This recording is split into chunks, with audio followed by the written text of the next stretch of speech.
What happens when a man who's spent decades outrunning his past finally meets it head-on, live unedited, under the blinding glow of Good Morning America? Dawn hasn't fully broken over Times Square, but inside the studio, everything is already immaculate and humming. Too bright, too crisp, too calm. Cameras purr. The air tingles with that thin electrical buzz that rides in just before a show. Makeup brushes disappear. Producers murmur into earpieces. A practiced quiet settles, like a silence pretending it doesn't know what's coming. The doors open. Mark Wahlberg strides in. Tailored jacket, crisp shirt, that easy Boston swagger sanded smooth by 20 years of Hollywood discipline. The handshake is firm, the smile razor sharp. He looks every inch the movie star, energy contained, confidence measured. He's here to plug a new action thriller, another bullet-scarred sprint through redemption and grit. A routine stop, a friendly chat. Then wheels up to the next city. Across the floor, George Stephanopoulos waits at his desk, notes aligned with prosecutorial neatness. His face is cordial, his eyes are cooler. When Mark hits his mark, George stands with the network smile, the kind that never quite reaches the edges. "Mark, welcome back to Good Morning America," he says, voice as smooth as glass. "Thanks for having me, George." "Always good to be here," Mark replies, settling into the rhythm he knows by heart. Warm enough to charm, not warm enough to bleed. They shake hands. Lenses breathe. The red tally light blooms. On the monitors, a perfect frame.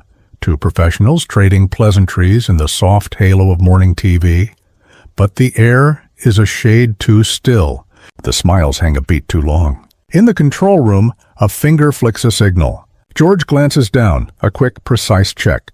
Mark doesn't see it, but he feels the temperature shift a fraction. He sits, angling to camera, posture impeccable, shoulders now tight in ways only muscle memory notices. Those old survival instincts from a harder Boston rise and whisper, "This might not be the easy lap you expected." George crosses a leg, pen poised. The tone stays warm, the pacing careful, but the pauses feel sharpened. Mark answers the softballs, co-stars, stunts, the film's redemption arc, with effortless charm. Crew nods, the small audience chuckles on cue. Still under the banter, a faint hum builds like static before a storm. A camera op trades a look with the floor manager. A producer folds her arms. No one says it, but everyone knows. Something's about to tilt. Mark leans back, throws that disarming grin. "You know, George, this movie is all about second chances." The irony threads itself into the room like a thin wire. George's smile tightens a hair. His fingers tap once against his cards. Outside, traffic swells into the glass, a chorus of horns and sirens waking up the city. Inside, the seal holds. Mark laughs at a quip, but it lands short of his eyes. The heaviness arrives, quiet, undeniable. At home, it's just another cheerful segment.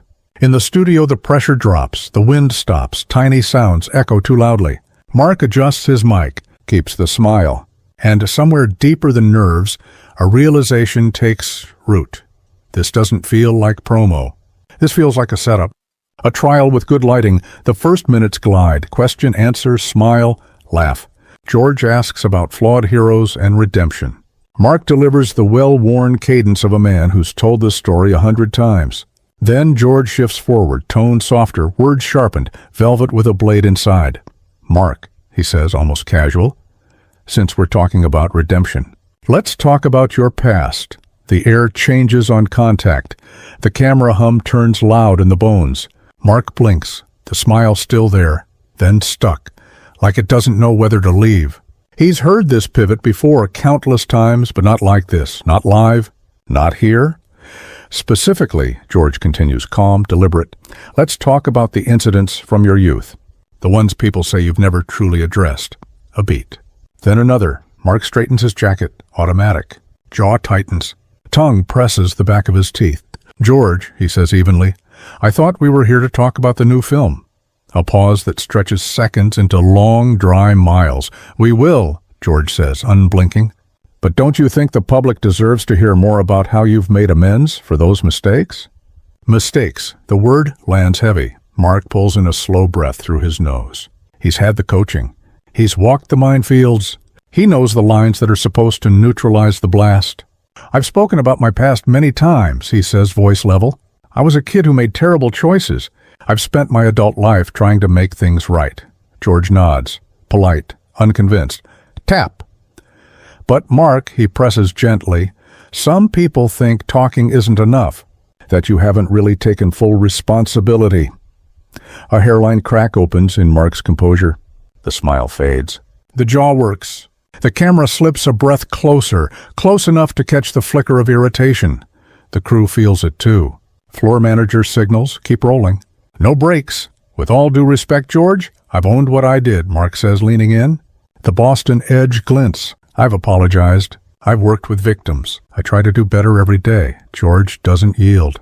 Still, he says, soft as steel, these weren't teenage pranks. These were serious incidents. Real people were hurt. Isn't there more you could do? The interview is gone. This is cross-examination. Mark's hands clamp the chair arms. Knuckles blanch. His breathing slows on purpose. In the control room, he's pushing too hard. Another voice, keep it. It's good TV. The friendliness drains from Mark's eyes. What's left is focus, cold and clean. He understands. The set, the lights, the lens, they aren't here for promotion. They're here for prosecution. He isn't in a guest chair. He's in a witness box. He chooses restraint. I've been open about my past for years, he says, low, controlled. I've said what needed to be said. I was a kid who made terrible mistakes. I've spent my entire life trying to make it right. George doesn't blink. See, that's the thing, he says, leaning in. What you call mistakes, others call crimes. It's not about saying the right words. It's about whether you've truly taken responsibility. It hits like a slap. Mark exhales through his nose, keeps the lid on. I've taken responsibility every single day, he says quietly, heat surfacing. I've owned what I did. I've apologized. I've given back. I've worked with kids who were just like me, kids who needed a second chance. George tilts his head. That's not the same as accountability, is it?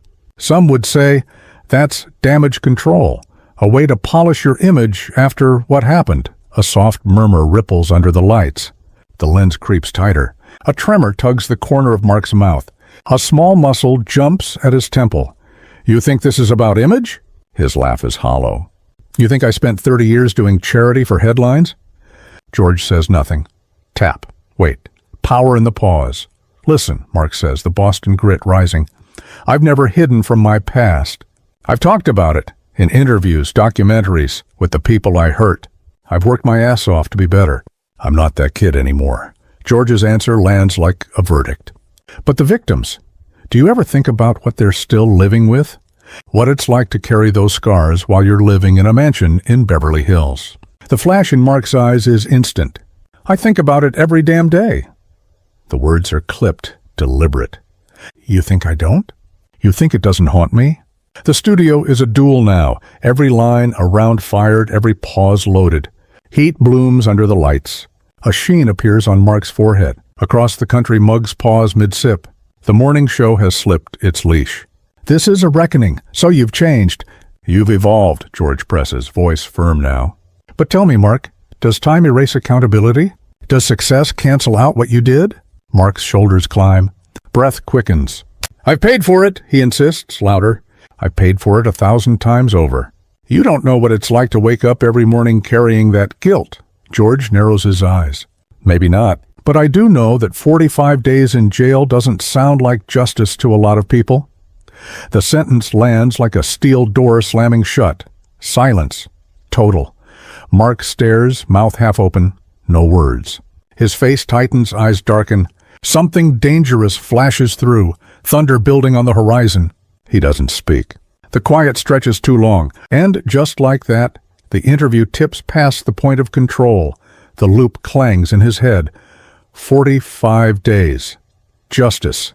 45 days. Justice. The chair scrapes hard across the floor as he surges to his feet. It skids, topples, thuds into the backdrop.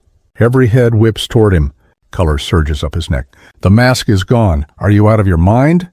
He snaps. The Boston in it, unmistakable. You think I haven't paid enough? You think I haven't spent 30 damn years paying for it? The words ricochet off the set. George doesn't flinch. Still seated. Still even. Call it justice, he says. That's what people want, Mark. Real accountability. Justice?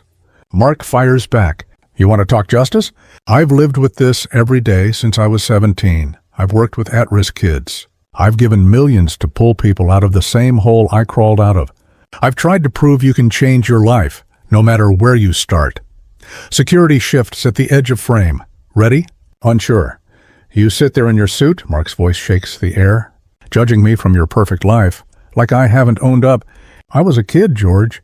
A stupid, broken, angry kid. I didn't know better. And I've spent 3 decades trying to be better. Isn't that what this country is supposed to be about? Redemption, George watches, unreadable. Then, precise as a surgeon, redemption is earned, Mark, not bought. You can't donate your way out of guilt. You can't buy back someone's pain. The hit lands deep. Mark steps forward. His jaw locks. His hands tremble, not with fear, with restraint. That's not what I'm doing, he says, low and flinty. This isn't PR. This is my life. I wake up every day making sure I'm not that person anymore. And yet here we are, talking about it again, George says, tone cool. Maybe the problem isn't whether you've changed. Maybe it's that you can't face what you did without making it about you. Something inside Mark snaps taut. His eyes burn. When he speaks, the voice is quieter and somehow more dangerous. You think you know me? You have no idea. The room shrinks. The red tally light seems to pulse faster. Mark steps back, rubs his face, tries to steady the breath. Years of headlines and judgment, every interview a fresh cut, now all of it rises at once. George leans forward. If you've really changed, why haven't you reached out to your victims directly? Why keep it public instead of personal? The question hangs like smoke. The vulnerability on Mark's face vanishes. What replaces it is cold and exact. Because, George, he says quietly, it isn't that simple. I don't get to pick up the phone and say, sorry. The world doesn't let that happen. George waits. My lawyers, my agents, my publicists, they've said for decades not to. Reach out and it becomes lawsuits, headlines, a circus. The system doesn't want healing, Mark says, bitterness cutting through. It wants ratings. It wants control. So the system's to blame? George asks, clinical. Everyone else kept you from real amends? A humorless breath of a laugh. I'm saying the world doesn't care about forgiveness. It wants a villain to point at. I've learned that the hard way. Silence crystallizes between them, honesty met by skepticism, regret by judgment. Deep down, Mark recognizes the truth that cuts both ways. No matter how much he says, even when it's real, some people will never let him be forgiven. George shifts to deliver the coup de grace. So what you're really saying is that Hollywood protected you, built a wall around you so you'd never face full consequences. Mark's face hardens, then darkens. Disbelief flashes to fury. His palm cracks the chair arm. The sound detonates across the set. Someone in the booth gasps. That is not what I said, he roars. Don't twist my words. It sounds exactly like that, George replies, blade calm. Your team stopped you from making real amends. That's protection. You're unbelievable, Mark says, stepping into the space between them. You don't want truth. You want a spectacle. This isn't journalism. It's character assassination. His hand smacks the desk. The jolt rattles George's mug. The tiny clink disappears into the quiet. George stands now. They face each other, fury and frost under the hot white light. This isn't an ambush, George says, voice clipped. It's an interview. If you can't handle hard questions, maybe you shouldn't be here, Mark laughs. A dry, broken sound. You call this journalism? You lured me here under false pretenses so you could humiliate me live. Congrats, George. You got your moment. The tension is a wire humming and hot. A PA whispers, do we cut? No one answers. You think this is noble? Mark's voice drops, almost trembling. You're feeding the outrage machine, using my past to let people feel better about theirs. George's expression doesn't change. Or maybe I'm asking what others won't. Maybe people deserve to see who you really are. Something in Mark's face finally gives. Exhaustion floods the anger. He shakes his head. Maybe you're right, he says, almost to himself. Maybe I don't belong here anymore. Maybe I don't belong anywhere. The studio is so still, the AC hum feels intrusive. Maybe you shouldn't, George says. Mark doesn't move for a long breath. His color drains. Only his eyes stay sharp. He looks at George, then straight into the lens. The Hollywood shine is gone. No mask, no charm. Just a man standing in the wreckage of his own myth, staring at the person who helped pull it down. He reaches up and peels the wireless mic from his collar. Static crackles in the speakers. He tosses it onto the desk. It bounces once and settles against George's notes with a small, final sound, a gavel in miniature. "You got what you wanted," he says, voice rough. "The scandal? The ratings. A piece of my soul. Congratulations." George opens his mouth, but the words don't arrive in time. Mark turns. His chair still lies on its side. A quiet emblem of what's been broken. Crew stays frozen. Cameras keep rolling, instinct stronger than discretion. In the booth, cut to commercial. No one moves. History is happening. Everyone knows it. Security takes a step. Mark waves them off with a ghost of a smile. "Don't worry. I'm leaving." He walks off into the bright hallway. The doors close behind him with a thud that feels cinematic, a punctuation mark no one scripted. George inhales, squares the papers with trembling hands, and looks back into the lens. "We'll be right back," he says softly. Go to commercial. The red light dies. Equipment ticks as it cools. Outside, the clip is already everywhere. Feeds, headlines, hot takes. Hashtags bloom. Opinions ignite. Some call it courage. Others call it a meltdown. Everyone watches. On the sidewalk, Mark steps into full mourning. The city's noise wraps around him. He squints against the light, face drawn, eyes far away. For the first time all morning, he isn't performing. He looks oddly peaceful, in a broken sort of way. A man stripped bare, both defeated and free. He takes a long, shaky breath and disappears into the crowd. Back inside, the studio sits haunted by what it just witnessed. And as the replays loop and the debates flare, a single question lingers, stubborn and sharp.